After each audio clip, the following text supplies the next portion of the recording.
We're on it. Okay, say hi to the vinyl community. There you go. Or not. Yeah, or not. Let's go with that. Hello, whoever's watching. We're a bunch of dorks and we want to talk about records. Yeah, welcome to the Nerdland. So today we have Gardner with us, right, George? Yeah. So I guess we're going to put Gardner on the spot and let him start this. Gardner, show us a record. Tell us about I would give you a Ben Rankin sort of intro, but I'm not good at that. Neither. I'm terrible. We'll be all right. They'll figure it out. I think we're all just kind of going to show what we've been listening to lately, what we feel like talking about. Yeah. I don't know how long this will go on. This could be an hour and a half. It could be 3 hours, so. Yeah. Well, last week, what'll kick this stack off, George? Last week when you and I were talking, you mentioned about the gap years. Oh, yeah. Which I'm thinking, for me, that's like about 1959 to 1964. Yeah. Tail end of rockabilly, early rock and roll. But before sort of British invasion-y. Yeah, and so like British invasion hit, but when American teens picked up guitars. So what was going on between then? And so I'm doing an article for basically Born Out of Time is now the zine's back up, but it's a blog. So and we'll leave a link to that in the description. Yeah. Pulling stuff in between that timeline. So it's like off this album, I picked the Rangers doing Justine. I know that's the Odd Dad Odd Nanny, right? What's the name of that? Hodad Hootenanny. Oh, yes. And then there's another one. It's got like a purple cover, double album set that came out later. So this like early 60s, just like grimy rock and roll, surf, instrumental, like Link Ray and Wailers type of instrumental. Nice type of stuff like that. Right. So I've been listening to. What year did that come out? This comp came out probably about, I want to say probably about late 80s.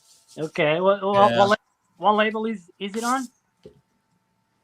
Well, it's not really on a label, but I think that Tim Warren at Crypt might have had something to do with it. Okay. Based on I know he had something to do with the next one. Yeah, it just says Hodad Hootenanny, not like a label. Okay. Is there more of those? The title of the thing. So isn't there like a Halloween songs inspired that those guys put out? That is kind of like 89, which is a bunch of, early 60s garage and surf. I have the record somewhere. That I don't know. I kind of tagged those along, but never mind. Let me see. Give me a second, George. You can carry on. So, is there multiple of those comps? Is that like there's another one. This one came out. Well, he's fetching one. I'll fetch one too. Okay, so this one definitely came out on Crypt. And probably a good, maybe 10 years later. That's a cool cover. Yeah. And then that's a that's a cool, it's like really that cool cover. Stuff. Yeah. Yeah, that's what I was thinking. Kind of making a correlation to it. Probably there's nothing correlated to it, but this is a pretty good too. Probably a bunch of instros on there, isn't it? Have you guys seen this? Oh, those are awesome. Yeah, it's on Something Weird Records. Yeah. That and it has like a DVD of it's a bunch of like ads and then songs in between. Okay.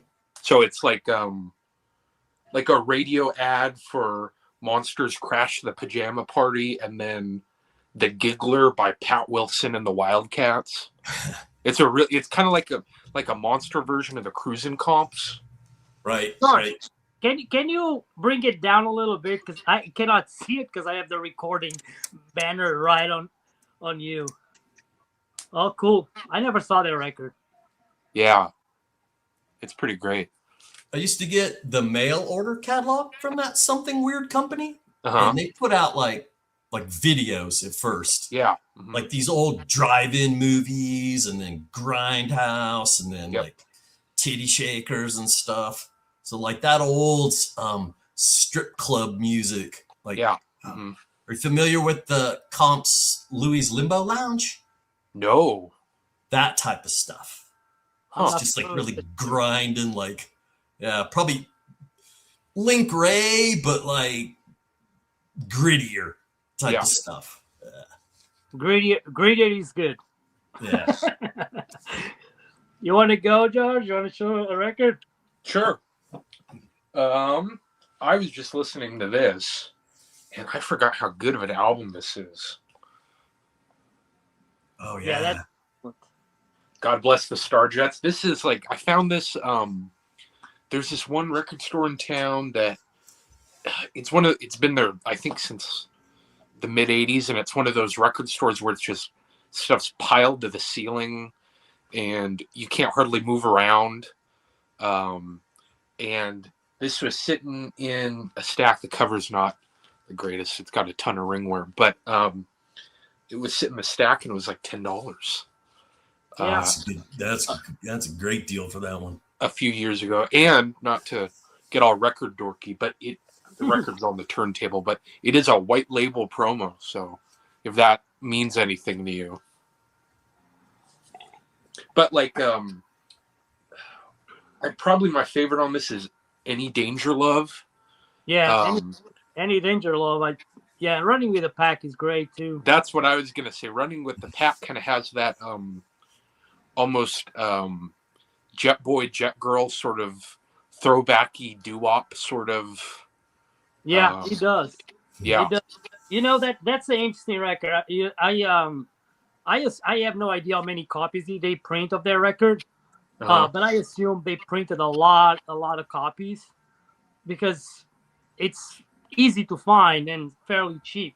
And it's Yeah. at least I don't know here in US, but in Europe, within the circles of people that like underground rock and roll, it's one that everybody loves. So yeah, that's a great one. You gotta Well, you gotta you gotta grab a copy of the single School Yeah. Days Yeah. because he has like an extra punch. It's a different recording of it. Yeah. Well, either I don't know if it is a recording or he's just the way they mastered the single. Is Yeah. bold, is great. Yeah, greedier, as Gardner said. More punch, like that bottom end 45s. Sometimes just have that thicker bottom end. I know they do. Yeah. Actually, I went through. I have like 10 boxes of 45s on the ground, just in case you guys. I have to pull something, and I looking through some of these boxes, and yeah, some of those 45s are way better than the recordings on the full length for sure. So, is it my turn? Do you guys... Go ahead. Okay, I'm gonna start with a record that as soon as I knew that Garner was going to be here, I don't know if you're familiar with this, but these are, we often talked about that 90s, people call it garage revival, which is not, it's just like punk rock and roll hyped up kind of thing, high octane kind of sound. But this record came to my mind right away, and I grabbed this record. I haven't listened to this in quite a while, but I know this is a great record. And I think on that vein of what early New Bomb Turks did, these guys are high on the list for me. This came out in 1995. I'm not sure where they are from or were from. Is on Junk Records, and is this record, The Stallions. Hey baby, it's The Stallions. Are you guys? Are you guys familiar with this? I've never Yeah. heard it. This is fucking great. This is one of those records that I remember buying it, way back, and kind of giving it a listen and shelving the record, and then a lot of times out of boredom, I will go and grab records that in my mind is like, that it was okay, and then I get a pleasant surprise. This is fantastic. If you like that early New Bomb Turks, like the Drag Strip Riot single, the Destroy Old Boy, this is a little bit more. It's not as the production is a little bit dirtier, but it's fantastic. Do you have guys any idea where these guys are from? I think I they're know from the nothing West about that Coast. You think so? Maybe think- new. I think Maybe. so. Okay. That's on Junk Records, right? Yeah. Where's Junk see, they're Records. based in California. I think those guys were California Okay. bands. It's possible to be one of those, LA bands that only play, they only played for a year or a summer and then they disappear, because there's quite a lot of good stuff from California that they existed for 1 year and then they're gone into some different project. But anyways, I wanted to show this because if you guys haven't listened to this in quite a while, it might be a pleasant surprise. It's a ripper, in my opinion, mid 90s. Yeah. When you say like punk, not punk, but rock and rolly revved up, or do you mean like sort of budget rock? Not budget rock, It's harder edged than that budget rock. I'm gonna be honest with you. I'm one of those guys that Johnny Cash is punk for me. Yep. There you go. Right. I'm one of those.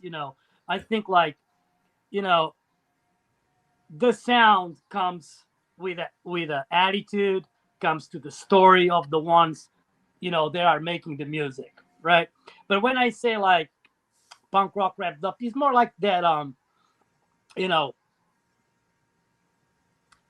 There's a certain level of musicianship that a traditional punk band like the Ramones didn't have, for instance. Right?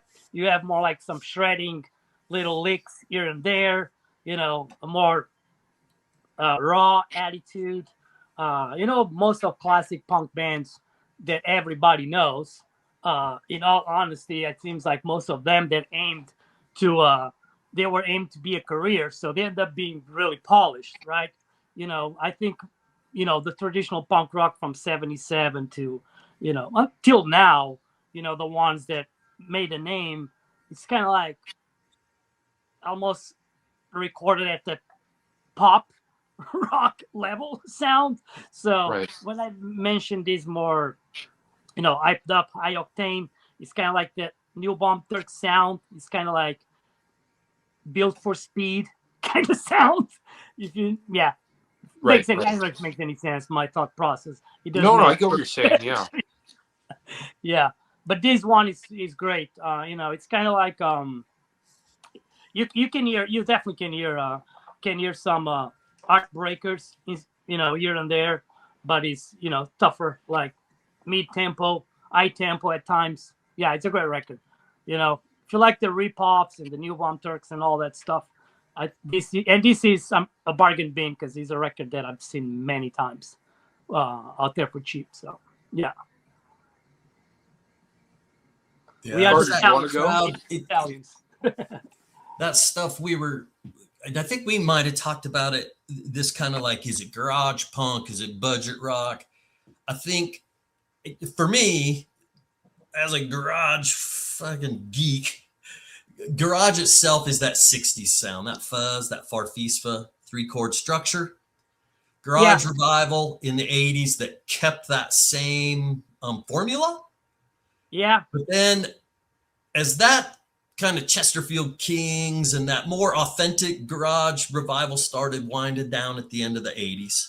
Yeah. And this whole new budget rock, or, bands like the Mummies, the Estrus crowd. Right. Yeah. Now, is that garage rock, or is that just garage punk? So garage punk became this all-encompassing thing, Yeah, Right. which yeah, I mean it fits, but it's yeah. kind of lazy. You Yeah, know? I agree. We do, and I make a huge separation uh, from the Astros crowd and the Crypt crowd. Oh There's yeah. a for me, there's a clear separation. A separation right there. And you were mentioned the '80s. One thing that you know, I I'm not very keen about the '80s revival because I think there's a lot. I like some stuff. Don't get me wrong, but there's a lot of stuff uh, in the '80s that is kind of like garage psychedelic revival. Like there's especially the British. They had like a lot of bands. What was the name? There was a band. They even what's the name? The Mistreated. I don't know if you know that band. I think it was the name of the band. They The even mistreated. no Mistreated. Not mistreated. It's mistreated, like a thread. It's kind of. They even had a sitar. They even play a sitar. It's kind of like Well, how do you there's rate like Lime Spiders? Are you into that stuff or? Lime Spiders. If I want to be lazy, I would say the first release of Lime Spiders. What's the name of it? The one with the Slave Girl? Is yeah, that it? Yeah. yeah. I would. That will be. I don't know. It might sound offensive for Lime Spider fans. I do like that, but they will fall in my book. Will be more like alternative rock sound. I would, it would be a band that I would not slap the punk. I would not slap the punk label on them. It's just like underground rock and roll. Yeah. Yeah. That's what I would go with. But anyways, This one definitely has kind of psyche sort of leanings, but yeah, I think this record is great. it is. It is a good record. It is a good record. And that's a cheap one too. That's Yeah. That under thing's- $10. Yeah. Yeah, but I don't think it's either punk or garage, in my opinion. No, it came Yeah, that a bunch of those Aussie bands like Lime Spiders, Oh. Screaming Tribesmen, yeah, a couple Oh, others. yeah. They came out during the '80s garage revival, so everybody's like, "Oh, that's garage," and it is. No. It's just hard rock. It Yeah. definitely has that. There's something about no matter what era, Australian bands always have that Radio Birdman, bloodline to Detroit going on. Yeah. So you get a little bit of Stooges and stuff. The yeah, Lime Spiders are just that big blast of guitar rock with, a couple of tracks like certainly Slave Girl. All right. That because of that just repetitive riff certainly could fall into the garage, but it's, it's at the time, it definitely was, alternative rock or whatever. yeah, It's not out of place in garage circles, but it's definitely in its own camp, I think. It's like the Yeah. Swedish bands from that time as well.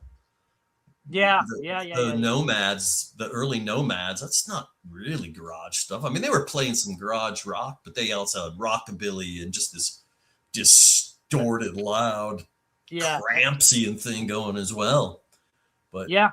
I agree, dude. Especially the Australian scene. I think the Australian scene. There's a lot of bands that they did make a name for themselves, and they, people, respect the name, familiar with the name.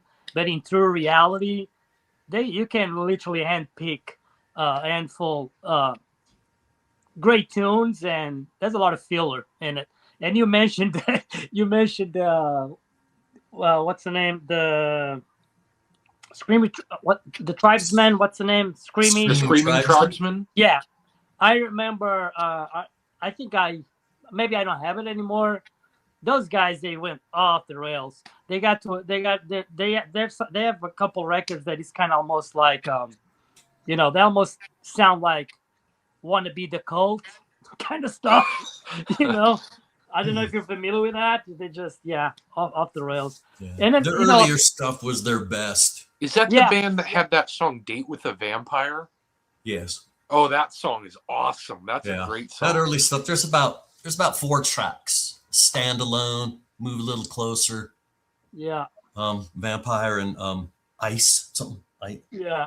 I had a record by them like from the 80s, like I said. The guys, wearing bandanas, long hair. Yes, that one's horrible. It was just absolutely atrocious. Yeah. I don't know if they were trying to keep up with the time, and they. I think they are, but sometimes, it's enough for me to lose the interest, because, when bands shift gears, so drastically, it's kind of like I lose interest because I feel like, there's not much substance there. Otherwise, they would stay, truthful to their ethos, beliefs, whatever. Yeah. Who's next? Are we back to Gardner? I think so. Okay. Another band that just came to my mind out of those Australian bands that they have some good jams, but not everything is good, is the New Christs. The New Christs early material is pretty good. Yeah. The first album, early singles, and then and then that's just almost boring. Yeah, it is. Later on.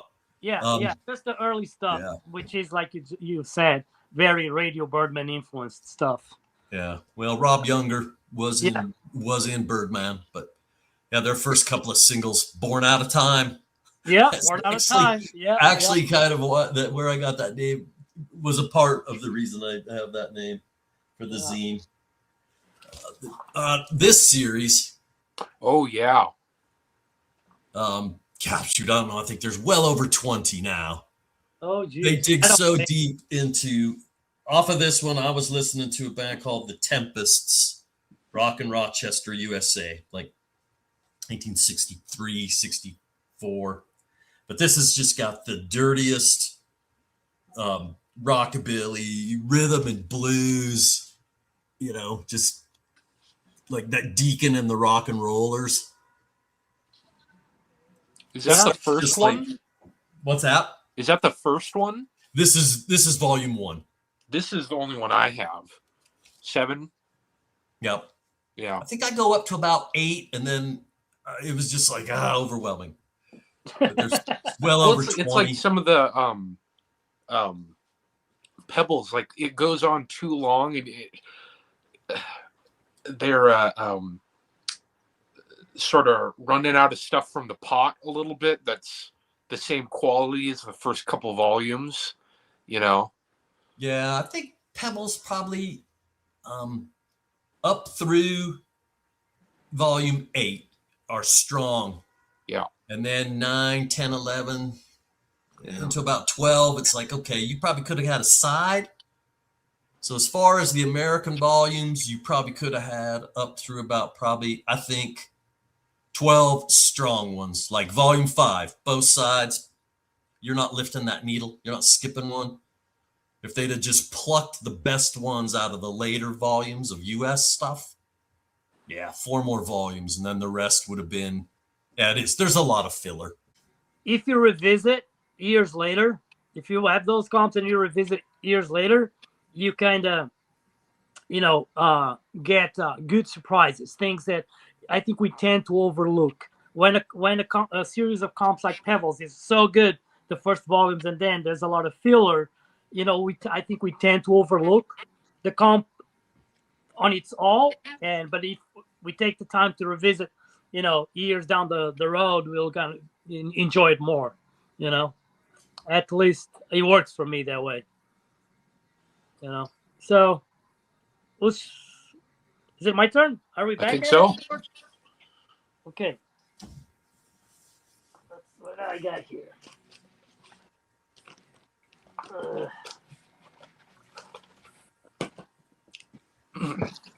All right. I'm gonna pull a record that not too long ago, maybe a few weeks ago, on one of those live streams, people were ranting and raving about this record. And I remember clearly I bought this record when this came out.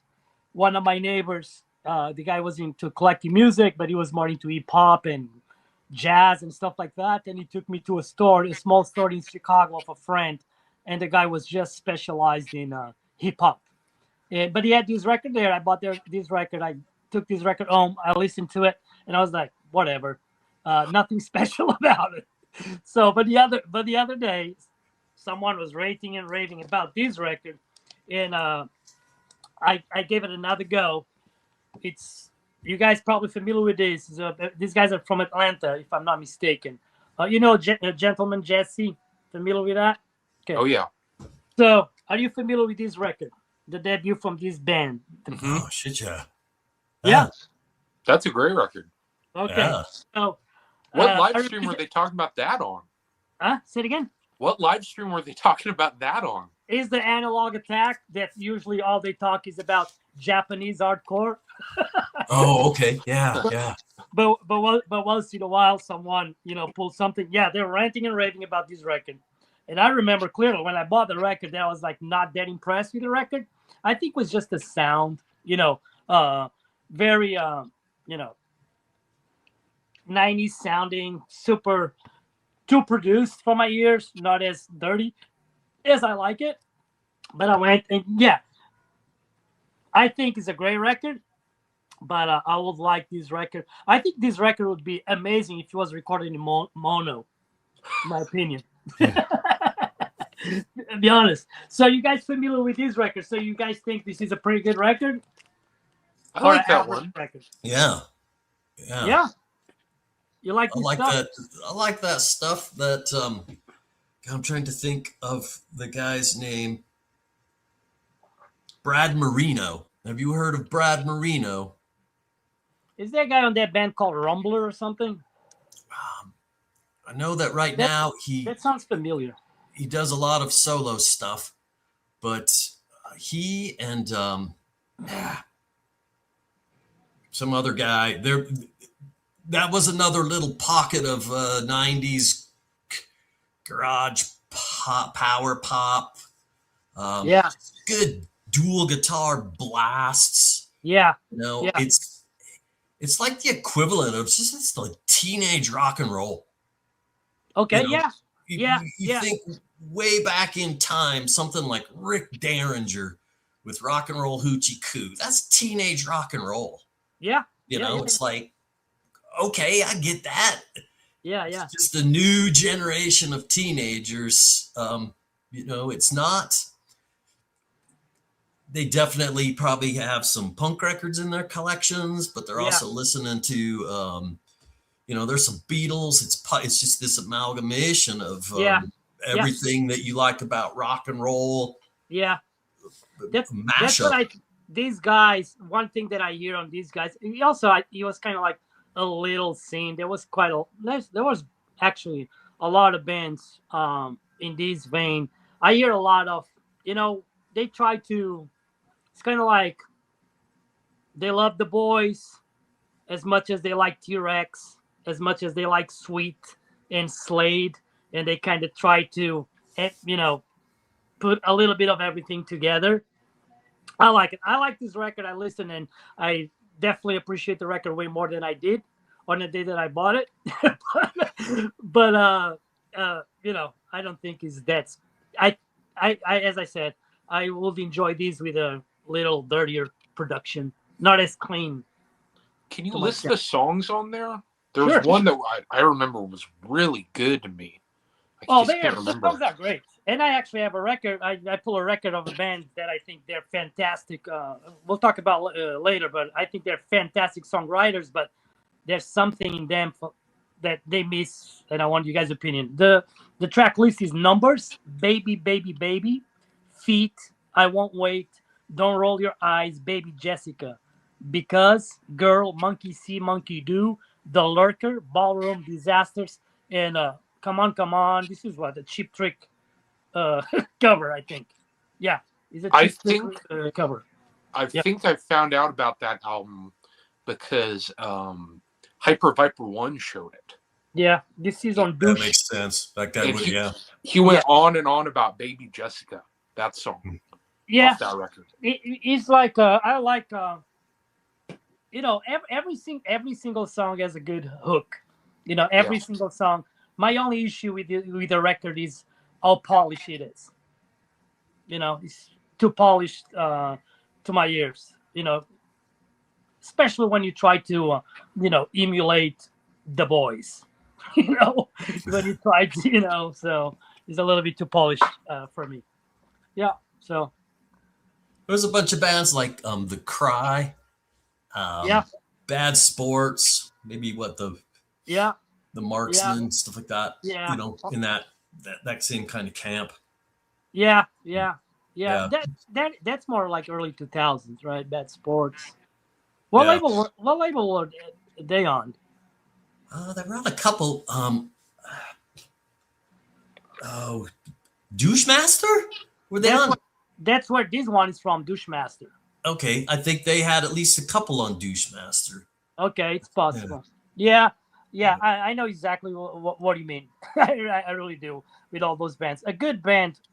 Well, they're a few years later, but it's an Italian band called the Smart Cops. Have you ever Smart heard of? Cops? Yeah, I think they're Okay. excellent.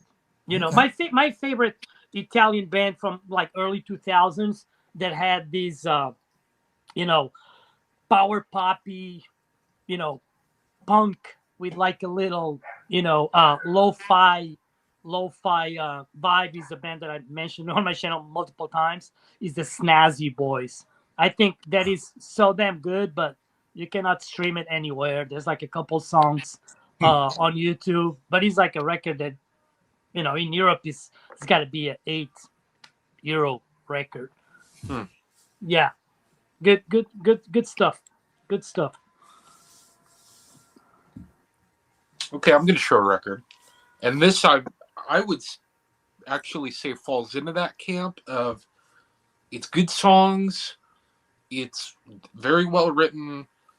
They're just a little too polished, and I think the early singles are better. But I'm curious what you guys think of this album. Ooh. Yeah, you just said it all. Yeah. Yeah, that album was a letdown for me. Show the picture of the band. Oh yeah, Yeah. Yeah. That For right me- there, I was like, oh, I don't know. Yeah. They're singles, Loretta and Just Loretta. Head. yeah. Loretta That's is what- the yeah. song, Yeah. man. That, Yeah, that this record. I'm with Gardner. For me, it was a letdown too, for sure. well, it's like I bought this just off Loretta. yeah, well, but Yeah, but you know, and it was kind of a bummer. It's like, well, yeah, there's that song, and then it's kind of There's nothing else on there, is there? no, no, And not not really. I don't think Loretta's even as vicious as the single. No, it's a different recording it completely. is. Yeah, yeah. I don't know who doesn't- picked their pants, but I know he doesn't even keep up with the single at all. Yeah. no. Yeah, no, yeah. I agree. There's a lot of records like that. Yeah, there's a lot of records like that. Even I bought a bunch of those in the 80s. yeah, Just because of that. I did not know of the single, Loretta, yeah, but a band with a name like Nervous Eaters, Right. and yes, The Clothes. It was like new wave, power pop. I'm getting it. And I was just like, oh, I'm taking this back. Well, yeah, to me, Tons though, of that those, the one song Scooters is and so stuff. good, it's worth it. yeah. Sorry, Garner, I interrupted you. What were you saying? Oh, nothing important. I said there were a bunch of bands that bigger labels were doing that with. Yeah. Trying to catch. Right. Everybody wanted the knack, basically. Yeah. They were looking Yeah. for their knack. Yeah. And that label, unfortunately, the Nervous Eaters weren't it. Yeah, Yeah, And it's Not on at that Electro. point. Earlier on, they were fine. They were good. and the knack. Yeah. What was the name of this song? It's a good song. Good girls don't, or good girls won't. by Good the Girls Knack. Don't. Yeah, That's a good rocker. Frustrated. There's some yeah. good stuff on there. Yeah. I like the first two Knack albums Yeah. myself. Yeah, they're not that bad. Yeah, but that record. What year did that record came out? 1980. Yeah, that's what I was That thinking. one, yeah. Because I kind of like put their record in the same bin as like later Hetty on the Hot Rods too. Like Yeah.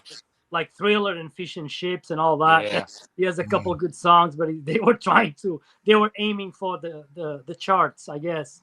Oh, Fish and Chips has a terrible cover. And Yeah, That horrible, isn't it? album cover sucks. yeah. But I'm glad you're showing that because well, at least we can pinpoint out here how amazing of a single already is. Well, and this is one of those records that I've almost purged. You know what I mean? But that song's so good, and I can't get over how cool the packaging is. And let me With guess. the bite marks. With Yeah. the bite mark and Yeah. yeah. And let me guess, it's a promo label that you bought for less than $10. How did you know? Yeah. It was like $8 or something. Showing all the records no one cares about. There'll be their record like I have to support the record store. Let me buy something cheap. Yeah, that's cool. Is it Garners Go or is it my go? It's Garners, right? I think it's Garners, yeah. You go, and I'll find something that's not in this pile of comps that are pretty much all the same. So you go ahead, and I'll be over here. Sounds good. You can show us some comps and expose us to some good shit. Yeah, show the comps. That's good. I was not planning on showing this, but this has been out here. But I'm just gonna show this because this is an amazing air style. What do you Showing think it for the hairstyle? Oh, yeah. What do you think about this guy? What do you think about this guy? I wouldn't Great. have paid that barber. It's a fucking great haircut. Gotcha. Gotta check these How out. about what's his name? Who wrote Last Kiss? Wayne Cochran. Oh, Andy Cochran. Yeah. No. Wait. I think his name's Oh, yes. Wayne yes. Cochran. Yeah. Yes. Yeah. That's some hair right there. That big, I don't know, I think it's just like platinum blonde. Yeah. Yeah. Yeah. Guys, But I have you think- heard that stuff, though? Huh? Have you heard Wayne It's Cochran? great. I love it. Yes. Because Okay. he wrote Last Kiss, which was Last a hit Kiss. by what is it? Jay, Frankie, and the Cavaliers or something like that. I don't know. Yeah, Jake. Yeah. Yep. Probably So- way off on that, but So that Johnny Burnett was not my pick. So my pick is like the band that I was telling you guys that I think these guys they wrote incredible songs. You know, I think they're great. I have the first 3 albums. I just picked this one out of the shelves, not because it's my favorite or nothing. I like them all equally. But I think this band they miss something. You know, there's something about it. Like they have so many. They don't have a bad song, but they're missing something to me. I'm talking about these guys, the Cute Lepers. What's you guys' take on this band? I get exactly what you're saying. You It's do? catchy. It's hooky. There's What is something. missing? Huh? What do you think is missing? Because the songs are so well structured, you know, catchy, but I think there's almost an element of energy or something. So, you know, I don't know. To me, there's because that has Stevie Nicks from the Briefs, right? Mm-hmm. I don't know if it's because he had already done stuff with the Briefs, but to me, there's a certain point in a lot of artists' careers where they get too comfortable writing songs. Okay. One of my favorite Nick Lowe quotes, and I'm paraphrasing, but it was something like, "I had the most fun writing songs when I didn't know how to write songs." And Yeah. so it's kind of that thing where he's probably so comfortable writing songs.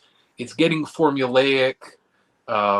He's lost that, not that it's some avant-garde thing, but he's lost that sort of experimentism and sort of playfulness. And writing songs kind of turns into a chore instead of art form. Right. Too. I can see that. But these guys, man, the Cute Lepers, I don't know if you're very familiar with them or not, Garner. You know, I every single song is well done. If there was a band out there of teenagers as a tribute band to these guys, I would go see them because I think what they're missing is youthfulness and angst. There you I go. think if Yeah. there was a little bit of angst, this will be a phenomenal, a terrific band, in my opinion. You know, so yeah. Is Shane White or John John Vaughn in there? One of those guys, or any of the guys from the Ripoffs in there as well? Or am I getting them? No, let me see. Let me see. I really don't know. But I kind of like what you were saying, George. It's definitely as like those guys from the Ripoffs. One of them especially, he had so many more bands. But it's like, Yeah. okay, you take a break Okay, Yeah. because it's stuck in that same rut. You sort You of can exhaust the supply. change the name of the band and get a couple of different people, but it's Yeah. still that songwriter. Yep. And yeah. it loses These only have loses its energy. It's just I. has no They have soul. they have like their stage monikers names is Steve E, Okay. Zach Out, Kicks, Annalisa Noe, Duffy, and Testes. But these guys are great, man. Even the covers that they do in almost every single record, they pick up a little, almost obscure tracks to cover. Great. I mean, these one they cover the circles. Open up. Hmm. Yeah, yeah. Opening up by the circles. Yeah. Anyways, I just wanted to hear you guys' take on these guys. Well, and now Stevie Nicks is in a. He's one of those dudes where, uh, like you were saying, Garner, there's too much, and it's not like Billy Childish where it's an endless supply. You know what I mean? Like it kind of there's a like he's in another band now, I think called the Taste Testers. Yes. Yeah. Yeah, And, yeah, yeah. I mean, I can't blame him for keep going, but nothing beats the first two Briefs albums for me, and it's Yeah. just like That taste testers is actually, I have that record. There's like two really good tunes. Like there's two songs that I find it right, kind of like reminiscing of the best of the Ramones on the A Day. You know, really good. But everything else is kind of like monotony. it's a little going through the motions. Yeah, yeah, yeah, yeah, yeah, yeah, yeah. Yeah, Yeah. I just don't understand why these bands, these guys are clearly accomplished musicians, right? That, in love with rock and roll. I just don't get it why a lot of bands, they tend to just be too polished, too Yeah. overproduced. Are they missing the mark of what rock and roll is all about? I don't get it, But anyways, Well, to me, I don't want to ramble too much, but to me, rock and roll is about urgency. yeah, If agree. it's one thing, it's urgency to me. And if you don't, if you aren't communicating that urgency in some way, you've lost the plot, I think. Yeah, I agree. I think it's like even if you look to back in back in history, rock and roll was revolutionary, right? If you want to instigate any form of revolution, you gotta come out of the gates with a bang, right? Hard. it's not it shouldn't be for the faint of heart. Let's put it that way. And I feel like a lot of bands, they I don't know. I Yep. guess I guess that they probably there's like a underlining. Well, musicians, we know it's not easy to make a living as a musician, and I think sometimes that thing might get in the way, and they, even though they try to do underground rock and roll, they're trying to make a living, Right. and it might influence their their craft. They might just think we want to do this for the ones that get it, but we want to see if the ones that don't truly get it can, pay our, pay our rent and put our foot on the table, kind of thing. Right. Anyways,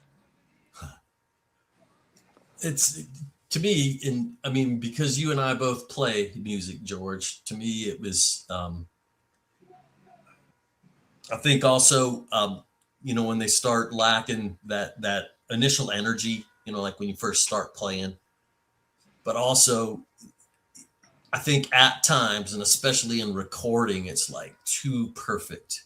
We were talking about that, like playing live, of like, who knows who missed the note? Only you playing. Right. No one else knows. So if you're like, go back, wait, time out, take 15, fuck, no one knew. And you probably lost the best track. The reason you missed a note is because you were going for it. Right. yeah, It's like, is that song usually that fast? It was that time. Right. That type yeah, of thing. We used to do a cover of Flying Saucers Rock and Roll. Oh yeah. And one night, I don't know, we'd probably definitely been tipping quite a few. But it was one of those practices where it was going good. And I was like, come on, let's do this. And I played it. Me and the drummer just took off. And by the end of the song, the singer was just like, I don't think I took any breaths. It just like flew. But we're like, wow. Could we do that again? I don't know. It was like light speed, but it felt so good. yeah. It felt right. Who gets it? It's the same old song. We play it every practice, but I was like, we'll never do it like that again. Yeah, yeah. Well, yeah. it almost gets a little out of body in a weird way. You know what I mean? Yeah. It's kind of like you're outside yourself. Am I doing this? That sounds weird, but yeah. Kind of along that line, real quick, is that we were playing at this big party. A couple of guys were moving to a different office, or one guy was retiring or whatever. So at this house, these guys are like, well, why don't you guys come and play? And we're like, all right. So we loaded up and down into a huge basement. And, these are all office people and stuff. And, the fire crew had heard us play and that, but I was like, I don't know if these people, whatever. They're not paying, whatever. And we just started feeling it. And I look over, and in the middle of one song, the singer had got his foot up on the monitor. He's got that mic, and his head's tipped back. I just look at the drummer, and I'm like, all right, man, here we go. I mean, it was electric. I look up, and there's 40 people in this basement jumping up and down to a song they had never heard. It was an original. It's like, what the heck, man? Let's go for it. They won't know. I was just like, holy shit, to have that type of response to a song that I had written. I was like, people just like, yeah, keep going. And I was like, we had about 10 songs that we nailed. We're like, that's what we'll play. And everybody's just like, keep going, keep going. I was like, okay, we got a bunch more. We started playing like Boots Were Made for Walking. Yeah, we couldn't do any wrong. It's like, whatever, just go. But we were feeding off of that energy out there right in front of us. It was amazing. Yeah, I think like amazing. maybe that's what happens with an album that, like you said, it's just too polished. They should have been in a basement with a couple of their friends around and then hit record. Do you know what that reminds me?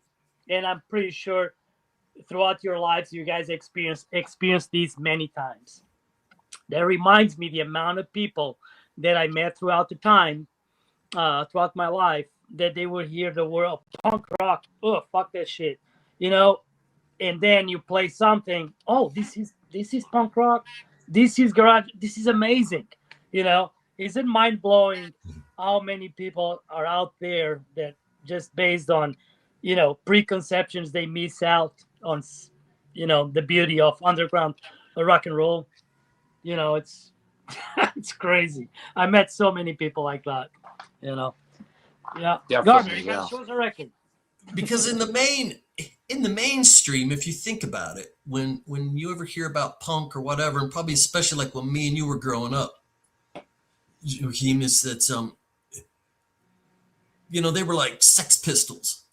And it's like, okay, so they heard that's punk. And what they saw on TV, on some of those news shows or whatever, is like the people spitting and all that. That And they is were true. like, oh, that's punk. And it's like, they're not all like that, you Yeah. know? Yeah. Yeah. It's so that was what they got sitting in their living room watching some 5-minute thing on the local television station Sure. from some local bands down there. And the punks are out tonight. And it's like, yeah, but go and watch them. You Yeah. go in and some punk band's playing a cover of some Eddie Cochran song. Well, that's Yeah. because Eddie Cochran was a punk, Yeah. rock and roll punk. I mean, Yeah. I agree. Jerry Lee Lewis, tell me that guy wasn't a punk. Yeah. I mean, Okay. holy shit. Yeah. He was a punk at all levels. Yeah, I mean it wasn't a show for him. I mean, that was his life, man. He Yeah. got up for Yeah. breakfast, and he'd be like, he's a Yeah. punk. Yeah. Have you guys? Yeah. Sorry, Those go ahead. guys, even fucking Little Richard. I hold Little Richard in high regard, man, because just not for the music, but everything. His time, being an African American, being gay and all that. Fuck, that was punk as fuck for that guy to put himself out there the way he did. Yeah. Yeah. Those are the original punks. Gardner, show us a record. The Oh, Ladonas yeah. from Denver, You guys are going over my head with a lot of stuff today. 1996. Yeah. Yeah. I remember that. I don't have that record actually. Yeah, I might have a this is one of those records that there were so many bands like this at that time. All kind of bottom feeders Yeah. were Bottom playing. Feeders. Bottom feeders are on the same label. This is on Scooch Pooch. Okay. Yeah. Yeah. Bottom Feeders. Yeah. Best logo there is. But this is for like what they're doing. It rises above the rest of the crowd at that time. And I'm probably a little bit biased because we went to see the Cramps in Denver, and then we're driving up a street called Broadway, and my friend's like, "Oh, come on, this 7 South is still open." So we go in, and these guys were playing. And I'm pretty sure that's probably not the night, but that's the club. I recognize the background here. And they were crazy good. They had like at least 2 more albums after this, but this one cannot be beat. Yeah. Yeah.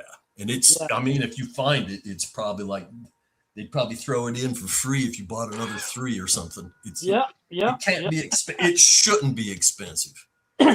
I was talking about this in I don't think my last Final Finds, but the one before.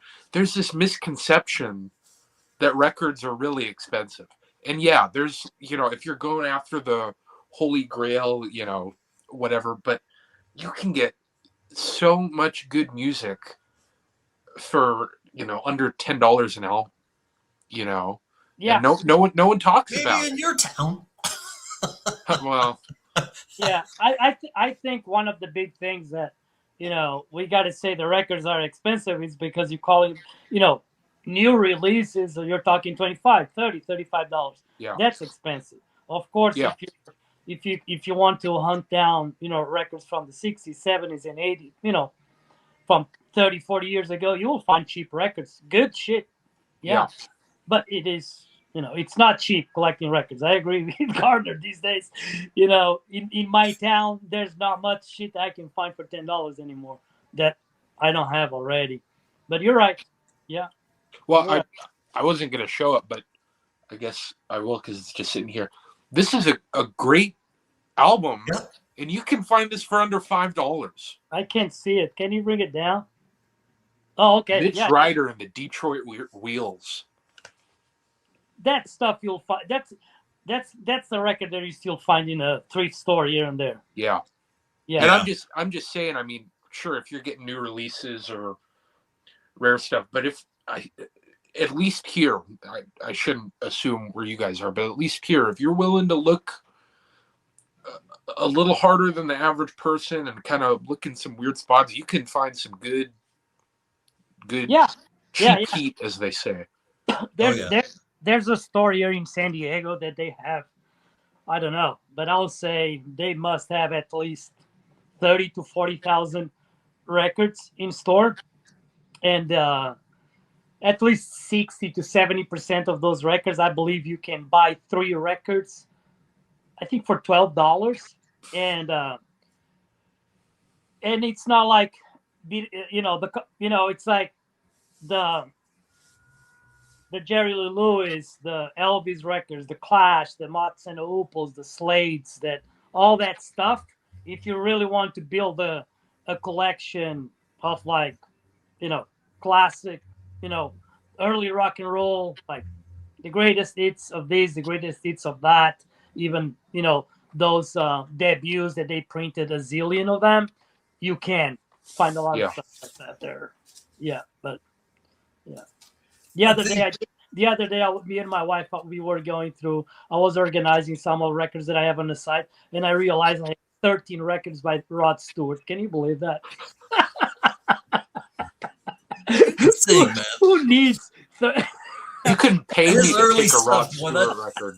That dude can well, though. talking about talking about $1 and $2 records. There you go. Oh, they bet, and they should be. Yeah. Those are. I put more Rod Stewart records in grab bags down at the shop than I could count, man. Gotta whittle that down up on the storage shelves. Yep, Rod for you. Boom. That's funny. That's funny. Yeah. It's your go, George, isn't it? Yeah, I think so.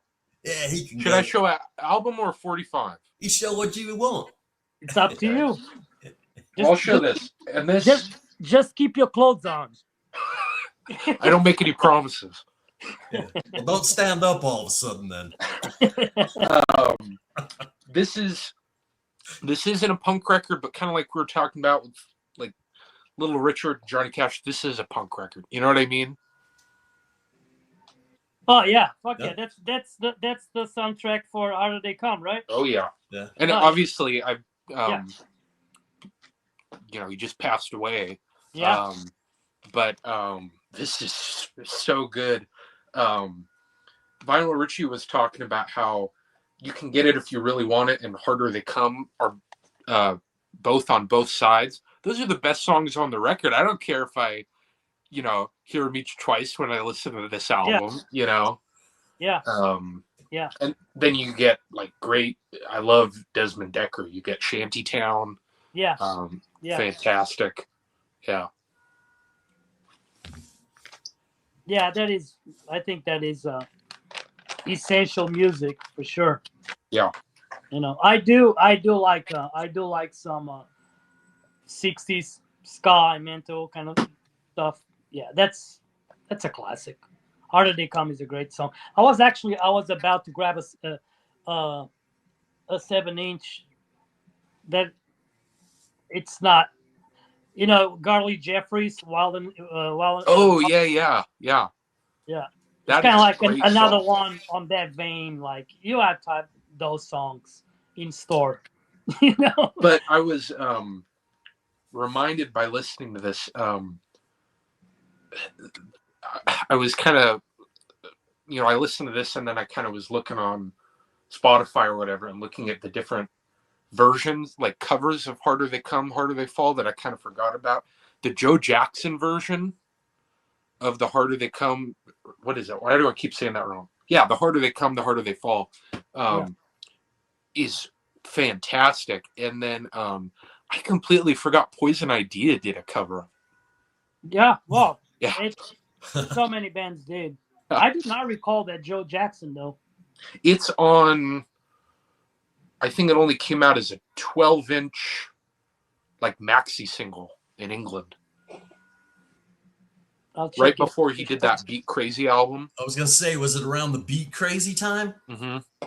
Like that makes I could Makes see. sense.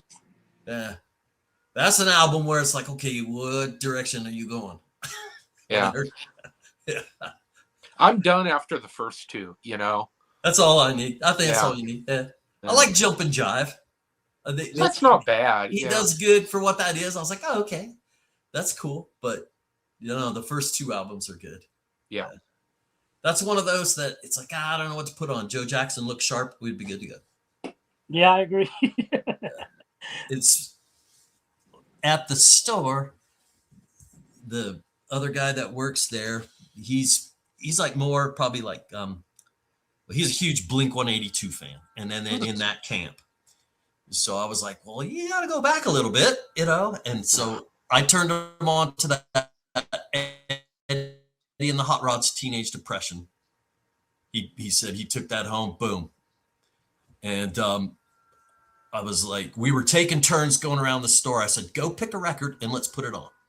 And I forget what he got. And then I was like, oh, shoot, this Joe Jackson looks sharp. So I put it on and he's like, what is this? It's like, you don't know this? And it's a record that, shoot, that's like $6-7 at the shop I work at. And there's tons of them. There was a run on them for a while. And I was like, oh no, man, we're getting low. And then a couple collections came in. And I was like, phew. Everybody has that's a record that, I mean, fantastic stuff. Yeah.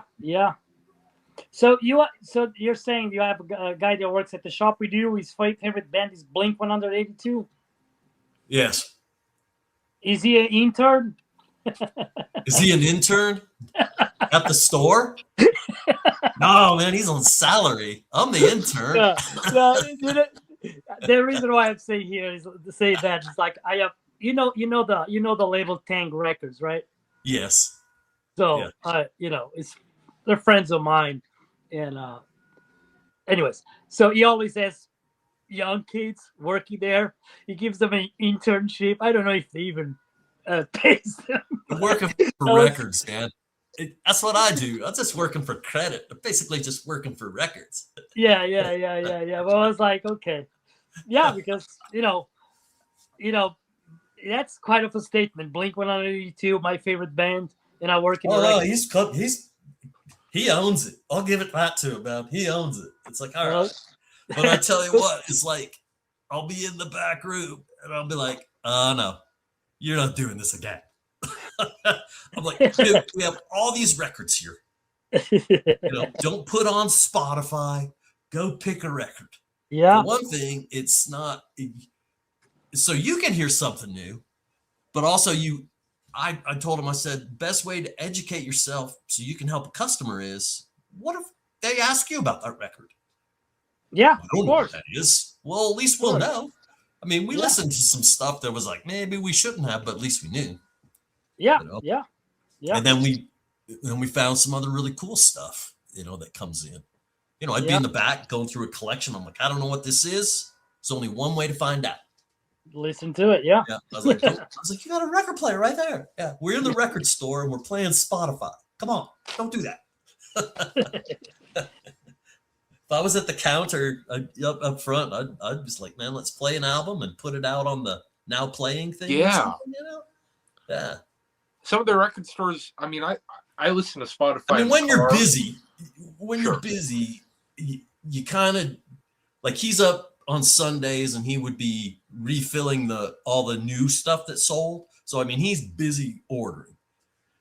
So it's like, all right, just put the soundtrack on, that's fine. Pick whatever. But if you're going to do that, then you pick one, then I pick one, then you pick, we take turns.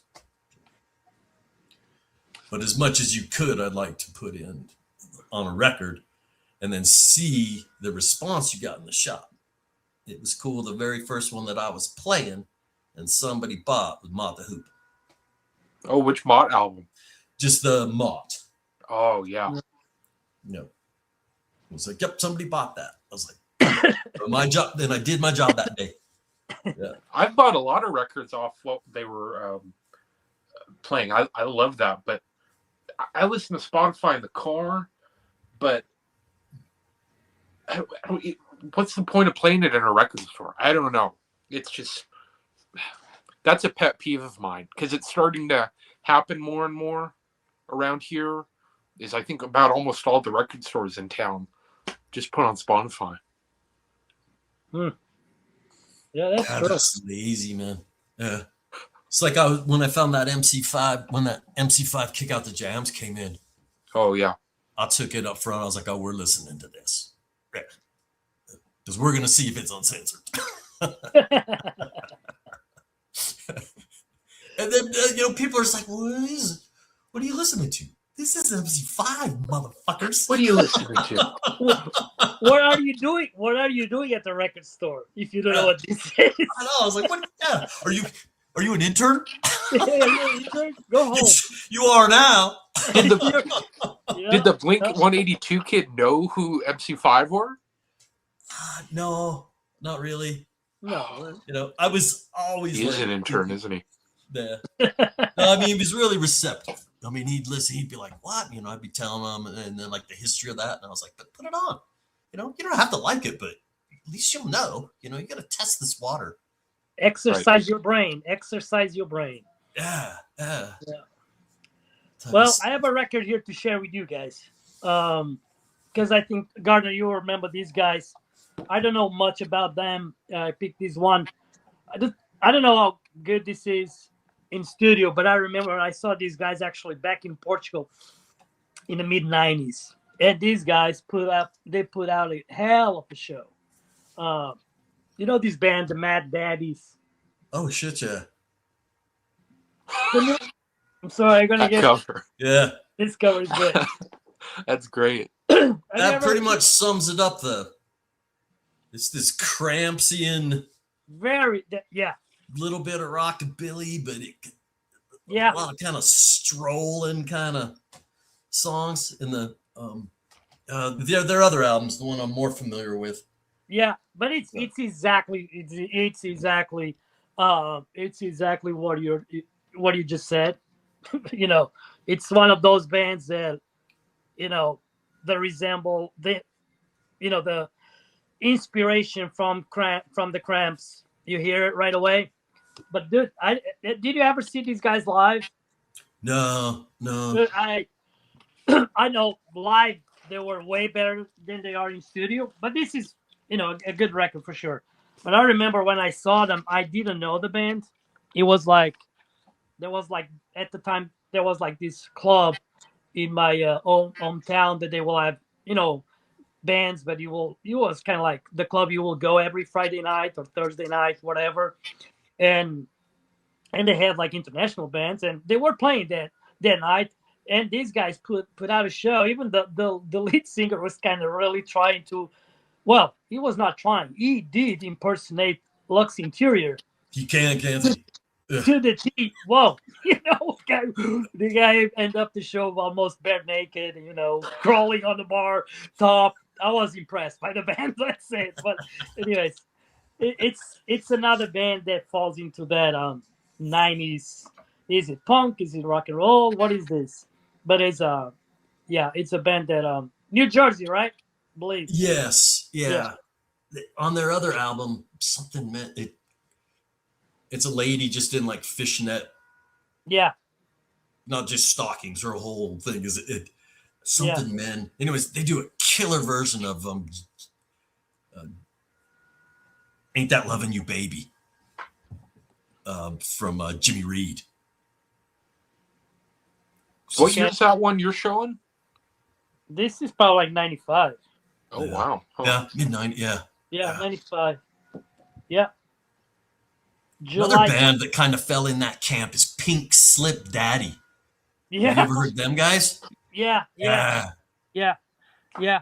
can they definitely fall into the Cramps camp, but then they can wind up going down some dirty back road into like what Hassel Atkins would do. Yeah. Absolutely. Yes. Absolutely. I'm got gonna a listen. Single of theirs, some Rock Old Sputnik. That's just it's good. It's a fantastic version of it. Yeah. They kind of what was that? I think I don't know if the other band that they played with then I think it was the Screamy Mimes maybe. Oh, the guys in Pink Slip Daddy? I think yeah. I Weren't they think it in was. Sick Kids? Wasn't one of Uh, them in Mick Cancer? Is that I don't know. I don't know. I don't know. I don't know. Mick Cancer? That's Mick great. Cancer? Yeah. I think there might have been a connection with a band called the Sick Kids with like a Z at the end. The Sick Kids, they're a Canadian band. Okay. Yeah, they're great. That their first, yeah, that with the Z at the end, Right. they're good. They're actually their first mini album. I think it's a mini album. Um, it's really super catchy, but it's more like Ramones inspired uh rock and roll than actually doesn't have that the Cramps element. It's almost Ramones worship kind of thing, Okay. but really good. If it You is guys the like same, Head? if it's the same Sick Kids we're thinking about. I'm wondering, is it Head are great, George. Yeah. Were great. I was kind of when I heard the Ramones core, I was thinking, I don't know about that, but they're really good. Yeah, let me see if I can find that Sick Kids. I thought they were, yeah, here they are. They're on this comp, The Rebel Kind. Oh, I've seen that comp. Is before, that yeah. on Kuabunga? What's the label on that? This is actually the first on Sound Interesting. Oh, okay. This was, you can see it was like Garage Revival, a Yeah. little bit of Paisley, but they're doing LSD. I'm trying to think if it says here. I don't know. Does this not look familiar? Guy with the big old top Yeah, hat. yeah. Oh, I'm talking about a different band. Yes, now I know what Okay. you're talking about. Yeah, no, it's not the Canadian band that I was thinking. No. Yeah, these guys are definitely got a Cramps vibe going. Yeah. Yeah. No, that's a good comp. That's a good entry point for 80s Garage Revival. Because there's tracks on here from the Miracle Workers, Infected with You, that you can't get on anything else. Fuzz Tones, Nomads. Yeah. The Usual Suspects. Yeah, but with tracks under, then there was the Viceroys, the Point, the Shout. Yeah. So it was a mix. Yeah. Some of these bands, though, at that time, they weren't quite the Usual Subjects yet. Yeah. They hadn't quite caught on in '83. Well, it's kind of funny you mentioned Miracle Workers, because this is the record one of the records I was going to show. That's one I would never let go of my copy of that. Oh, it's fantastic. But yeah, dynamite. They definitely do have a tinge of that garage psych leaning to me. Like, this isn't just straight sort of Sonics. You know what I mean? There's a little more. It's not just 3-chord pud. Right? Yeah. It's less Sonics and more Chocolate Watch Band. You know? Yes. Yeah. No, that's good. Yeah. I'm kind of curious how Joachim rates this. How I rate that? Yo, what do you think of this record? I think it's a great record, but I'm a Sonics guy. Yeah. Yeah. I could not cover a Miracle Workers song, but I could probably do a Sonics one. There are there are a couple words that are triggering to me, such as Paisley. That was something that when that came out, it was like, I remember that because bands that's a great record. Actually, that doesn't fall in Paisley Underground though. I like the Paisley Underground stuff. There's some good. The bands that got lumped in there, classified as that or whatever. I mean, if you listen to like Green on Red, Are you familiar with them, George? No. I'm not either. Okay. I love this album. I can see the cover, George. Can you bring it down? Okay, I don't have that. Dream Syndicate. Bring Oh, it, this bring is- it, bring it down a little bit. Yeah, but that's killer though. That one right there. Yeah. Yeah, I mean this everyone says it's like oh they're trying too hard to be the Velvet Underground or whatever. Yeah, but they all were. I got to be honest, I'd rather listen to this than a Velvet Underground record. Yeah, I'm with you. Yeah. This is one that came out about the same time as that Dream Syndicate. I'm not. I've never heard Red. that, huh? Now this is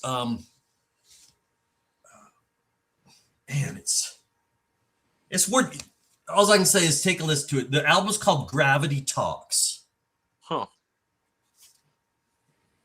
What The year is track that? 5 easy pieces. 82, But this 83, is I'm the guessing. This is so good. This one, Green on Red. I've seen Yes, I Food think I've Lodging. seen Baggy Hi-Fi show that. This one is excellent. I don't think I ever heard that. Super Ever. duper raw. It's starting to get a little bit more. To me, this would be like if some sort of. It's definitely a driving through the desert record for me. Oh, okay. And then if you Right. stopped at like some dirty ass roadhouse just to knock the dust off your palate, Mm-hmm. these guys might be playing in there. Oh, okay. It's there's old Americana. There's definitely people will say it's psychedelic, but it's not that hippie psych. Yeah. It's like you say, sitars and that. I mean, there's some psychedelic that I think just a good guitar player can pull off. Yeah. You don't have to definitely. do the fucking paisley shirts and beads and John Lennon's sunglasses. This album is just, I'm gonna have to spin this later tonight. I'll have to check that out Yeah. right away. Green on Red. To me, this is I don't mean to keep showing too many, but to me, this is how I describe this album. That's a good one as well, though. It's very like sort of Americana and kind of deserty sounding, and it is psych, but it's not like trippy loop pedal effect sort of. You don't need a lava lamp to listen to that one. Right. What is that, George? I can see it. I don't know what that is. It's the second Dream Syndicate album, Okay. Medicine Show. Yeah, and it's almost like the way I would describe this. That it to me, I heard it the first time I listened to this record. It's like, this maybe is going to sound weird. Early Bruce Springsteen meets the Gun Club is what this record sounds like to me. Okay, that's definitely Do interesting. Neil Young, when he was playing with Crazy Horse, meets the Gun Club. That's a good description too. That Yeah, type that's of maybe even guitar better. that Yeah. they're doing in there. Yeah. That you sounds could good hear to me. like on Zuma and stuff like that. That like fiery, just molten guitar work of Crazy Horse years. That gets to me. It brings mine. But the Gun Club definitely. Yeah. I'm sure they were bumping into Jeffrey Lee at some bars in downtown LA at that time. See, they all. This No has, I matter think, what little bubble they got put in, whether it was punk or paisley or the garage revival, they were all probably bumping into each other at some bar downtown there. right. Yeah. And then sure. it would just meld over each other. Well, I think not this one, but the next one has Paul Cutler from 45 Grave and what's the band he was in before 45 Grave? The Controllers? Controllers, yeah. Yeah. Oh, Yeah, shit. that stuff's really good too. Yeah. Yeah, the Controllers, yes. Actually, I have a Controllers record out right here. Like, do you have this one? Let me see. I think we lost Joachim with Paisley talk, maybe. No. No, that's all right. See, because it winds back around. It's all right. Yeah, I've never seen that one. Yeah, it's a good. It's just a compound unit. Yeah. It's just 2000 Backus archives. It's pretty good. Uganda boy? Which? Yeah, Uganda Stomp. God, that. Do the Uganda. Do the Yeah, Uganda. yeah. Uganda Stomp. Who sings Uganda Stomp? Ubangi. Warren Smith, Ubangi stomp. Well, we're thinking about now. We're getting into the jungle. See, we're going all around. Going all around. The controller's It one all I'm comes used around. to. Huh? Heck, he brought up Rod Stewart though, so I think it was all right for us to have a little Paisley Underground. Oh, You guys I'll, fine. You guys I'll get say it again. You couldn't pay me to take a Rod Stewart record. Ugh. Not even the faces. what about to go see him live at the casino? I've done that. Really? Yeah, I one time I even went to see Rod the allegedly the best Rod Stewart impersonator in the world at the casino. Blame it on my wife. I had a good time. I had a good time though. There I you had a go. good time. There you go. When I was real little, we went to the state fair, to see an Elvis impersonator. And I remember I was Was it scared of Skinny him. Elvis or like Vegas Elvis? Vegas Elvis, yeah. Okay. But it wasn't even like a real show. Like he was just, how like at a state fair they'll have like sort of, it's almost like a big room that has like a gymnasium flooring, like a showroom sort of thing. Right. Right. And he was just on the showroom, and I remember I was terrified of him. Something about me I was so scared. They wanted me to take a picture with him. No. It was White like jumpsuit and the big sideburns, Elvis. Yep. Yeah, I would be pretty scared too, man. Yeah. Dude, You're better off with leather. You're better off with like '68 comeback Elvis. Yeah. You know? yeah. I had a boss that it was an Elvis impersonator. Really? What? I gotta hear about that now. Yeah, no, so he's a super cool guy. He was actually he was the clinical supervisor on this job that I had. Super cool guy, and he was like how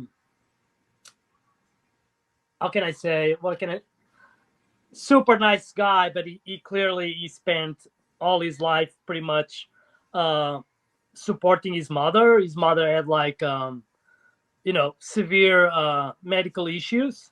He was already on his close to his 60s when he was my boss, but he was a guy that had to spend his life taking care of his mother, really. And the only I think like the only time that he was able to get out of the life that was handled to him was through the Elvis impersonating shows, and it was actually pretty good, but yeah, it was interesting for sure. He didn't go with the sideburns and all that. He had actually a pretty cheap pompadour wig. But it was fun. You will go do shows. And we're talking, this was maybe not too long ago. I'll say 10 years ago. And this guy will go to children's hospitals. Like, imagine this, like 2010, 2015, do Elvis impersonation shows for children and stuff. It's like, who cares? Elvis is so the type of stuff like that this is the biggest thing at the record store that I noticed is like I would find records in the back, come in the collection or 45s upstairs, and I'd be like, yeah, take them down. And the other guy's like, what? Stuff as it loses relevancy. Yeah. I mean, stuff, not everything holds on like the Beatles or the Stones or stuff like that. Yeah. But it's like, why? How do you not know Mata Hoople? How do you not know MC5? And it's like, okay, well, neither of those bands were very big in America in the first place. Right. I mean, MC5 cult status big, but at the time, did they get even very far out of Detroit? I mean, they were a phenomenon right there. But yeah, it's funny the type of stuff that I'd be all like, yeah, this is awesome. We should buy this one. And Yeah. Matt and his dad are like, what? I'm like, because it's mine. I think MC5's political stance probably hurt them at the time. In terms of projection, nationwide projection. I think Right. yeah, Yeah. yeah. But I'm gonna share. Little went a long way for some Garners, folks with it. have you ever been in Memphis at the Sun Studios? No, I haven't. Okay, I gotta say this. I've been there, and I did a tour. A tour is a very small tour because it's a small studio with an adjacent bar. But one of the moments that was almost like a religious experience, really. Really, it was like, I don't know how to explain. It's one of those things that you gotta live it. They do this tour. Maybe I think they take 10, 12 people at a time, no more than that. But they do end the tour in the room where Elvis stepped in as a young boy, and they played their never released first time he played guitar and sang at the studio. Oh, is his audition or something? Whoa. It's mind blowing. Huh. It's one of those things that they hair on the back of your neck. Huh. Yeah. I will definitely encourage that. For you guys, if you guys ever consider to do, a little escapade, Memphis, for us that like rock and roll, it's great. You got, even Stax, even the tour at the Stax. Yeah. It's cool, but that Sun Studios tour is like, you'll get there like, well, I really experienced something unique, Yeah. I do like Elvis a lot, but yeah. Oh man, sunnier Elvis for me, man. Yeah. I wasn't for the longest time. I was not, even being as a rockabilly fan. Yeah. I was like, Elvis. And my buddy that I played with in a band, he's like, sit down, listen to this. Yeah. And it was early Elvis. Like, I was like, what? Floored. And you can find like Mystery Train and that type of stuff. Oh, yeah. Those on 45. Every time I found, I was just like, put them in the Mystery Train is just. Yeah. I think people who say they don't like Elvis haven't really listened to Elvis. That's what I think. I mean, I'm sure that's how I was. That's how I was. Because I probably saw him on TV when he was like Velvet Elvis, bloated and sad. But you go back to when he was Well, I even like that kind of. I mean, he invented stuff. He definitely had a part in inventing. Rock and roll. Was he I the lost king? some volume here. I'm having trouble hearing you guys. But isn't fucking crazy that Elvis never played outside of the country? Isn't that wild that he never toured the world? That is. Holy shit.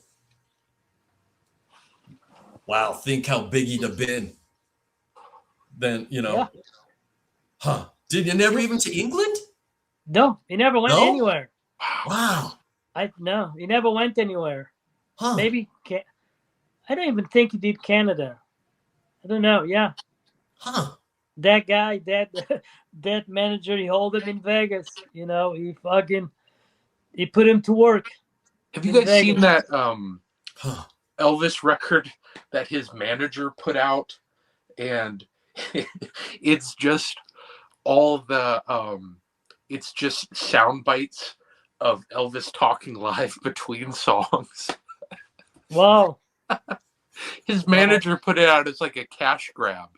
Yeah. And it had Elvis's name on it. Yeah. There's no music. It's just him introducing songs. That's great. Wild. That's wild. Just That's think if wild. you did that for the Ramones, it would just be you would certainly learn how to count to 4. Yeah. Yeah, Really right. How many times can you count to 4 on one side of an album by D.D. Ramone? Yeah. Oh man, that's good. On It's Alive, you'd have to practice 1, 2, 3, 4 at least 30 times. Yeah. Yeah. Get it right. Yeah, you're right. Let me show you. Can I show you a record? Go for it. Yeah. Get back in your wheelhouse. No, as a record that it came out in '96 on Matador Records. Wow, we're kind of Um, 90s heavy. this is not '90s. This is La Peste. Oh, shit. yeah. I'm showing this because just a heads up, this is going to be reshoot within a month, Good. and I decided to share this with you guys because it's a band that I heard so many people saying they only have a good song. It's only Better Off Dead, and everything else it's garbage. Well, clearly, people that think their way, they never listen to this record. Are you guys familiar with the La Peste Oh yeah. catalog, or just pretty I'm much with the single? just the single. Okay, so I'm gonna give you an heads up. Is that the live album? No, this is all studio recordings. Because there's one with the same exact cover that Well, is just live. no, this is studio tracks. There's a couple live tunes here. It's like a comp from Is 90. that on Rave Up? No, it's on Matador. Matador. Oh, okay. Matador Records. And when that came out in the 90s? 96, yeah. Okay. Yeah, so check out the song because I think it's one of those extremely underrated songs that nobody talks about it. Called I Don't Know Right from Wrong from these guys. Right on. It's kind of like it will make your day, like rediscovering hearing a song that probably missed out because when you think La Peste, you think Better Off Dead and the single, and they never get more attention after that. That song is just like, I'm not gonna say it's better than Better Off Dead, but it's up there. It's one of those. So these guys, they do have material that does rival with the Better Off Dead. So I wanted to bring that to your attention in case you see the reissue of this stuff because it'll be worth it to grab for sure. And that's coming out. I think within this month. I think Okay. it might be out. Is it also on Matador? No, I think Matador already no longer exists. No, I saw. I think I saw it on the reel on YouTube, but I don't write things down, so I don't recall the name of the label. And it just caught my eye. The cover is different. It's the same color, but he has some writing on the bottom, maybe saying unreleased tracks or whatever. Everything these days is unreleased, but it was already released. Yeah. Kind of like almost a record store day money grab kind of thing. Yeah, but this is a great one. And if you're not happy on that one, I'm gonna share one record so I can get back on my wheelhouse. Yeah. All right. So I'm gonna share a 45. It's probably, I think this is my favorite non-English, non-American first wave of punk single. Dutch band, the Softies, Suicide Pilot. You know this? No. Oh boy, It looks great. You're in for a treat then. Do not go. Well, they have an album, but they kind of got it on a new wave kind of bandwagon. It's not bad, but this is for me. It's one of those 45s that rivals with Cortinas, Fascist Dictators, the Dictator, first The Boys, Joe Cool and the Killers. It's right up there. that type of sound, super catchy, cool ass cover. Check this out. Nice. Seek my duck.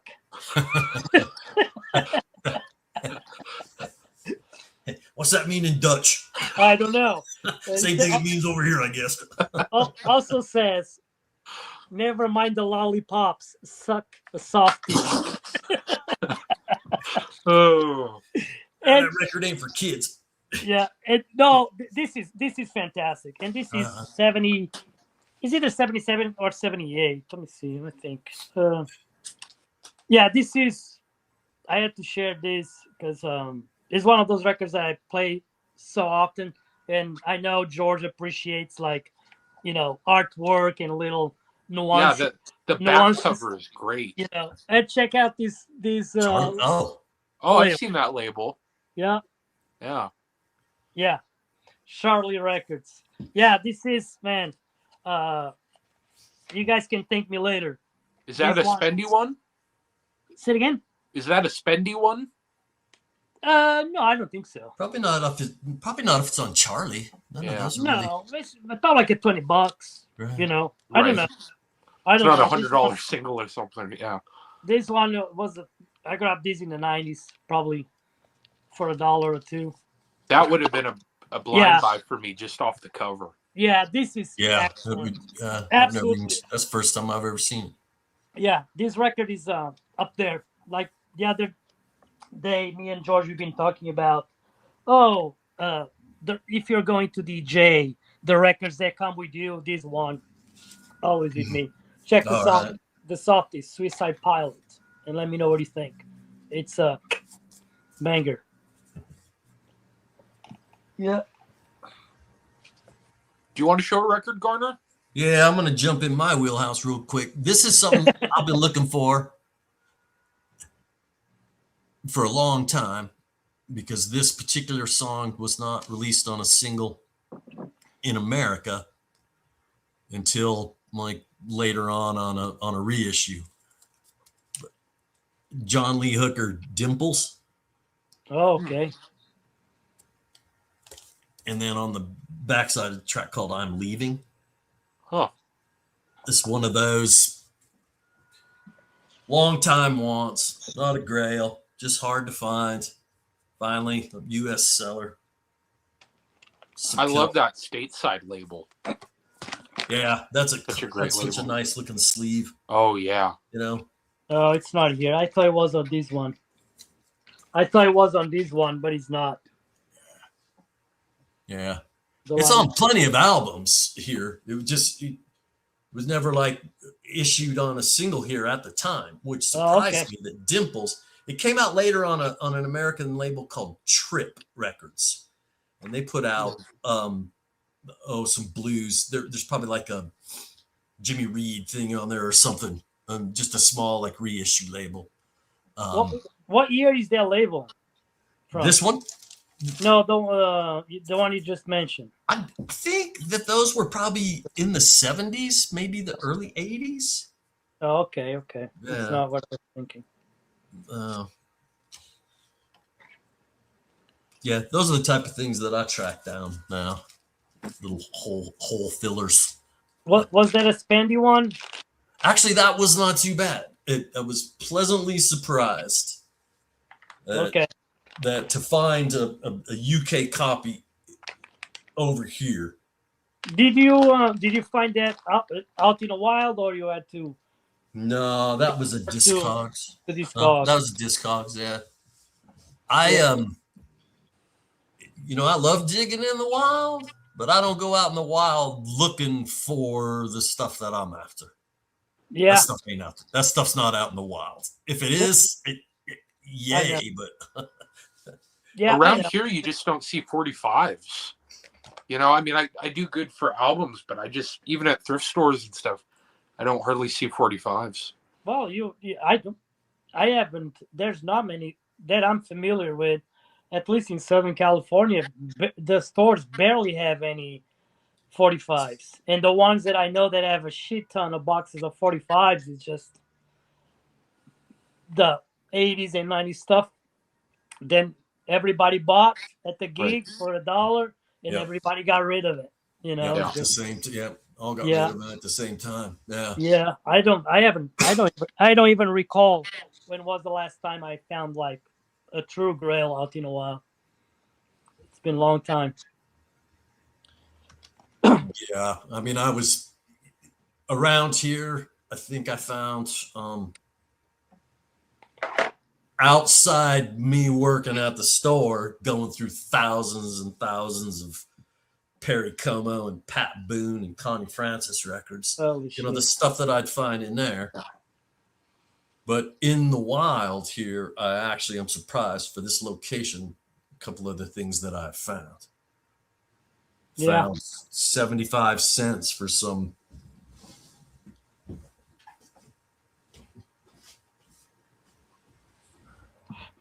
yeah, George, you're gonna love the softies. That Yeah. the Suicide Pilot song is gonna get you going. It's kind of like without sounding like the Stukas and all that kind of stuff. It's one of those songs that makes you go through the day. It's gonna go on your playlist for sure.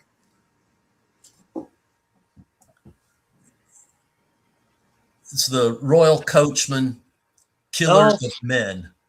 It's some little, you found that for definitely like some high school kids who had never had a girlfriend type of song. Maybe kind of moody teen punk. Cool little solo. 75 cents. Whoa, where did you find that? At a record store It's or? like, I would call it like an antique mall, like one of Oh, those malls. yeah, Just people have a little stall, a and flea market. Huh? yeah, those type of things indoor. But it's always, it's not moving around. It's not like different vendors come and go. But Yeah, this was by the post office. The place closed down now because they started out pricing their. Well, the building got sold, but anyways, I'd always stop in there. There was a couple yeah, places in 45s. I was like, well, going to yeah. the post office anyways. And a It, new stall showed up, and there was a little basket of records. And I found I found a nice copy of 96 Tears, which I always pick that stuff up. So I have a pile to yeah, send to people like George or Ben or yeah, something. I can't leave a garage 45 behind unless it's yeah, beat to shit. And yeah. there was a local Colorado band called the Astronauts, and that 45 of them doing Chuck Berry's Around and Around. So I was like, oh, sweet. And then these guys were like from the East Coast. I was like, how Okay. did it get to Grand Junction, Colorado for 75 cents? And Oh, what's the name of the band again? The Royal Coachman. Oh, that's just worth it for the name alone. yeah, yeah. Yeah, I mean, I knew it. I knew it because it's on a comp called Shutdown 66. Yeah, that's a great label too. Yeah. yeah, And Joe War. Yeah. yeah. It's just Based on the label, and I knew the band name. But I'll it show just one more, and then I'm probably this is probably the best find ever.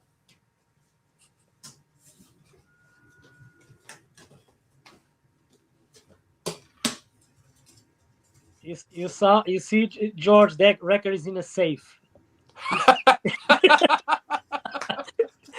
He's hiding. He doesn't want us to see the code while opening the Uh, safe. why The is safe. that so funny? That really got Hi, me. see? It's a little safe box. I know. Yeah. I love these things. Oh. And then there's another one. Yeah, those are awesome. I won't tell you the combo though. Even those boxes these days, they're expensive as hell. Yeah, that's crazy. My It shouldn't be. my phone is sitting on one right now. Yeah, I love them. Yeah, This is one that over at it's a store where they do estate sales, and then whatever's left over they bring to their brick and mortar. And I had found like some Yardbirds and some Paul Revere and some other 45s there. So I was like, okay, I got a new little honey hole. And I went in and I was like, had I looked at this box before? Because I had pulled all the boxes out from under this table before. and then put them back. But there was a box there. This time I went in up on this shelf and I was like, I don't think I've been in there. But I found this. The band's called Listen. And that You Better Run is I'm not familiar with that. Young Rascals. But anyways, on the B side, Everybody's Gonna Say. And if you can read the songwriters, very first one, Robert Plant Well, okay. from Led Zeppelin. Okay. I had heard tell that he had been in a band. I had always thought, and I knew it was on Columbia, and I thought it was a band called Flavor. That rings a bell. But and that's like a late garage soul that I was mixed up. So when I found this, I was like, holy shit, this is it. I had the label right. I had the band name wrong. But this is before Led Zeppelin. What year is that? This is like 65 or 66. Whoa. Possibly 67. Anyways, this is really kind of a good, like, upbeat mod freak beat type of thing. Okay. Huh. Really good. The B-side's really good. So I got it and about 4 or 5 other 45s that day for $7. Well, how much does that one goes for these days? This goes for $250. Awesome. So, but that's not the kind of stuff I look for, looking for. Yeah. But when you find one, Yeah. that's for me a day in the wild if I find something like that. Oh yeah. Yeah. It became so difficult to find things. At least, cheap. I think everybody uses these cogs as a reference to price their records. Right. Dude, At the shop, they go to eBay and look it up, and I'm like, come on, you know these records. The owners had the shop for 38 years. I was like, why are you looking them up? Trying to squeeze every dime out of it. Yeah. That's what it is. But they're businessmen. I just worked in the back, so yeah. yeah. So that's my best wild find right there ever. Well, that's Just epic. like randomly, not at work or Yeah. because I found a lot when I was working upstairs doing 45s. Yeah. That's all I did for a while. Yeah, the most expensive, let's say, records that I bought cheap was all during the 90s. During the 90s I bought they were cheap. Things that now you have to drop 60, 80, 100, 200 at the time, because I never stopped buying records. No, I never did. And now I know that I got lucky to collect records throughout the 90s because I grabbed so much shit that I couldn't afford these days at all. But you weren't buying them to collect. I mean, I was buying them to listen. I remember. I never thought about that as like, ooh, this will be worth some money someday. Fuck that, and let's play it. I just never did. No, I remember buying the stuff from Good Vibrations, the Irish label. Okay. I was not even thinking that I was buying Good Vibrations. That shit, it's not easy to come across because they're not, and I was buying because I wanted to listen to the music. I wanted to listen to Protex and Rudy and all that shit, Shit. and all those things were like $2-3 dollar records at the time, and now they're all 40, 50 and more. I want a time machine. I want a time machine so bad. I don't know how much this one goes for. It cannot be crazy expensive, but it's also a record from that time. This was dirt cheap, before the the new vinyl collecting frenzy happened. Last Words, Animal World. That is a great sleeve. Wow. The Australian band Last Word. I've never heard of them. You know, never Oh, heard shit. of Animal World. This is on Rough Trade. 79. You never heard Wow. this? Good. Well, you're in for a treat, along with the softies. Right That's a on. great cover. This is one of the Nice. best for me. I like your wheelhouse. This is yeah, for me is one of that Nice. one of the best early first wave of Australian punk. Right on. I know they Send have that to me after, because I'm gonna forget that. We're yeah. talking about so much There's stuff. all that stuff. There's a lot of Australian stuff that is kind of put it in the bag of the punk rock sound, but a lot of that is really just very garagey inspired stuff. I don't think that even some of those bands from 77, 78, I think they were more into the Sonics, for instance, and stuff like that than they were into Ramones or When you have that whole lineage of like missing links and yeah, yeah. Yeah, this is wild cherries and yeah, this I is got a another 45 by the Throb yeah, this is from another Australia sure. recently. Yeah, this is another essential, Nice. and he's another one that is quite acclaimed, and they had two more singles that kind of I think most people that are familiar with this think that those singles cannot keep up with the quality of this. The ones that think their way, they're wrong. All their singles are fucking great. So if you like this, you can hunt the others down too. And again, it cannot be like crazy expensive. I don't know, $30, $40, I don't know, something like that.